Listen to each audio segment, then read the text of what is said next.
May isang malinaw na edge si Alex Ayala na maaaring magbigay sa kanya ng pagkakataon kontra Karolina Muchova, ang kanyang malakas na second serve returns. Ang ibang detalye alamin sa pag-abante ni Zeus Valdez. Isang mahalagang sandata maaaring magbigay ng pagkakataon kay Alex Ayala sa kanyang pagsagupa kontra kay Carolina Muchova sa Miami Open.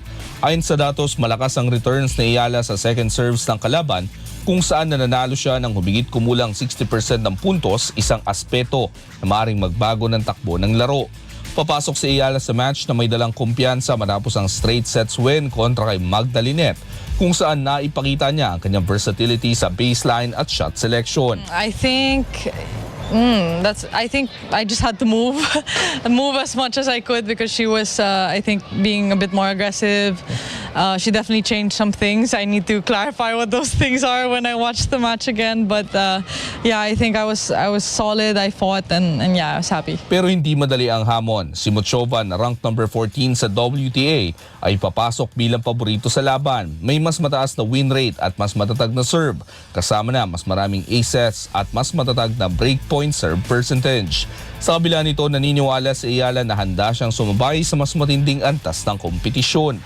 Yeah, she's been doing super well, and I believe I watched one of her finals a couple of years ago, and I was like, "Ooh, this girl is good." So I'm excited to see how I'm able to compete with her. I'm sure I'll be put in a lot of tough positions, but I'm super excited. Bukod sa technical na aspeto, binigyang diin ni Ayala ang kahalagaan ng mental balance sa kanyang paghahanda. Para sa 20 anyos na Pilipina, ang kakayahang mag-reset sa labas ng court ay mahalaga sa paghawak ng pressure sa loob nito. Sa kanilang unang paghaharap sa WTA Tour, inaasa magiging susi ang execution at disiplina sa pagdedesisyon.